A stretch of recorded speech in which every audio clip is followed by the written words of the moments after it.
Friends, welcome to the Study with Suhavni channel. Today's we are going to study about the dark reaction that is also known as Calvin cycle.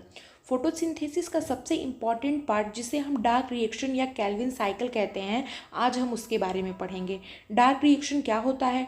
Dark reaction light पर depend नहीं करता, लेकिन यह light reaction से बने ATP और NADPH को use करता है। यह रिएक्शन क्लोरोप्लास्ट के स्ट्रोमा में होता है। जो ये रिएक्शन होता है वो जनरली क्लोरोप्लास्ट के स्ट्रोमा में होता है। इसमें बताया गया है कि फोटोसिंथेसिस का सबसे इम्पॉर्टेंट पार्ट जो होता है वो कैल्विन साइकिल होता है। फोटोसिंथेसिस का जो सबसे इम्पॉर्टेंट पार्ट होता है वो कैल्विन साइकिल होता है। इसमें एक इक्वेशन दिखाया गया है आपको, आप देख सकते हैं CO2 plus ATP plus NADPH is equal to, मतलब जो इन तीनों को मिला के जो बनता है वो G3P प्लस ग्लूकोज बनता है। G3P और ग्लूकोज बनता है, मतलब जो है कि प्लांट CO2 को फूड, मतलब फूड क्या होता है, CO2 को प्लांट का जो फूड होता है ग्लूकोज में बदलता है और उसका यूज़ एज एनर्जी करता है। फिर उसके बाद आपका आता है डार्क रिएक्शन। लाइट रिएक्शन से बने ATP और NADPH का यूज़ करता है।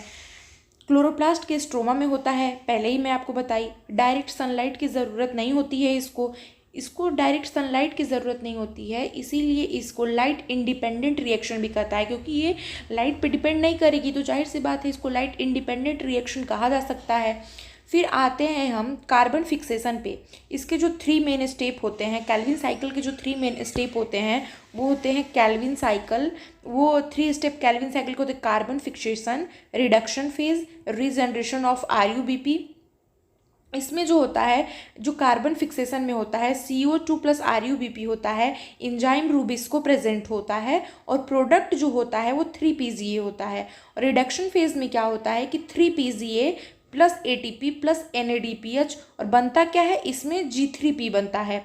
फिर रीजनरेशन फेज की अगर हम बात करें तो कुछ G3P से RUBP दोबारा बनाया जाता है, साइकिल कंटिन्यू रहता है। उसके बाद आते हैं इसमें जो कैल्विन साइकिल यूज़ करता है CO2 को प्लस ATP प्लस NADPH जिससे ग्लूकोज बनता है, वो जो प्रोसेस होता है वो क्लोरोप्लास्ट के स्ट्रोमा में होता है। फिर इसके बाद जो CO2 अंदर जाता है, ATP प्लस NADPH एनर्जी बनाता है, G3P और ग्लूकोज में कन्वर्ट करता है। फिर यहाँ देखते हैं क्या है, इस इमेज में बताया गया है कि जो डार्क रिएक्शन होता है वो से आपको एक चीज़ बता दूं कि जो डार्क रिएक्शन का मतलब है अंधेरे में होना नहीं।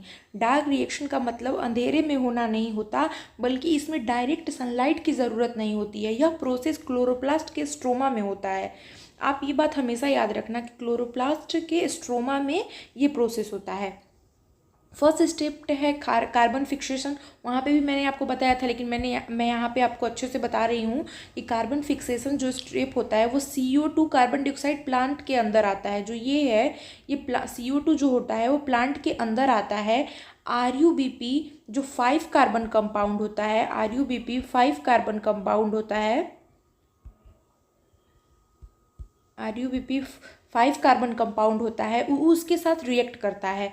जो RUBP 5 कार्बन कंपाउंड के साथ रिएक्ट करता है, इस रिएक्शन में जो होता है इस रिएक्शन को रूबिस्को एंजाइम जो है वो कंट्रोल करता है। रूबिस्को एंजाइम कंट्रोल करता है। इसका रिजल्ट क्या होता है? इसका रिजल्ट होता है 3PGA 3-फॉस्फोग्लिसरेट। इसमें ये रिजल्ट मतलब ये बनता है आपका, उसमें मतलब CO2 को प्लांट के सिस्टम में फिक्स कर दिया जाता है। जो CO2 है उसको प्लांट के सिस्टम में फिक्स कर दिया जाता है।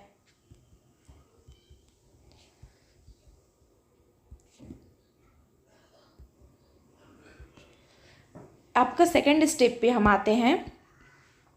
जो 3PGA होता है, जो ये 3PGA है, 3PGA को एनर्जी मिलती है।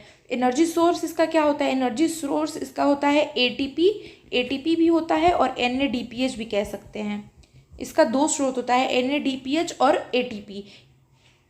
G3P क्या होता है, ग्लाइको एल्डिहाइड जो होता है वो 3 फॉस्फेट से बनता है। जो G3P आपका दिया हुआ है, G3P का फुल फॉर्म होता है ग्लिकरस एल्डिहाइड 3 फॉस्फेट बनता है। फिर G3P ही आगे चलकर ग्लूकोज फूड बनता है। जो G3P है वही आगे चलकर ग्लूकोज फूड बनता है। फिर थर्ड वन है आपका रीजनरेशन ऑफ RUBP। कुछ G3P जो होते हैं वो यूज होकर RUBP दोबारा बनाया जाता है ताकि साइकिल रिपीट होती रहे। RUBP जो है वो दोबारा बनाई जाती है ताकि साइकिल जो है वो रिपीट होती रहे। इस स्टेप के बिना कैल्विन साइकिल जो है वो कंटिन्यू ही नहीं रह पाएगा। तो इन तीनों स्टेप के जो फाइनल रिजल्ट होते हैं वो ग्लूकोज मतलब फूड बनता है। प्लांट अपनी ग्रोथ और एनर्जी के लिए यूज करता है। कैल्विन साइकिल जो है CO2 3PGH G3P ग्लूकोज और ATP plus NADPH light reaction से आए हुए एनर्जी देते हैं। तो ये आपका क्लियर है। आगे अगर आपको कोई भी क्वेश्चन हो इस चीज़ से रिलेटेड, इस टॉपिक से रिलेटेड, आप कमेंट बॉक्स में बताएं। मैं अपना पूरा कोशिश करूँगी आपके क्वेश्चन को, आपकी क्वेरीज को क्लियर करने के लिए। थैंक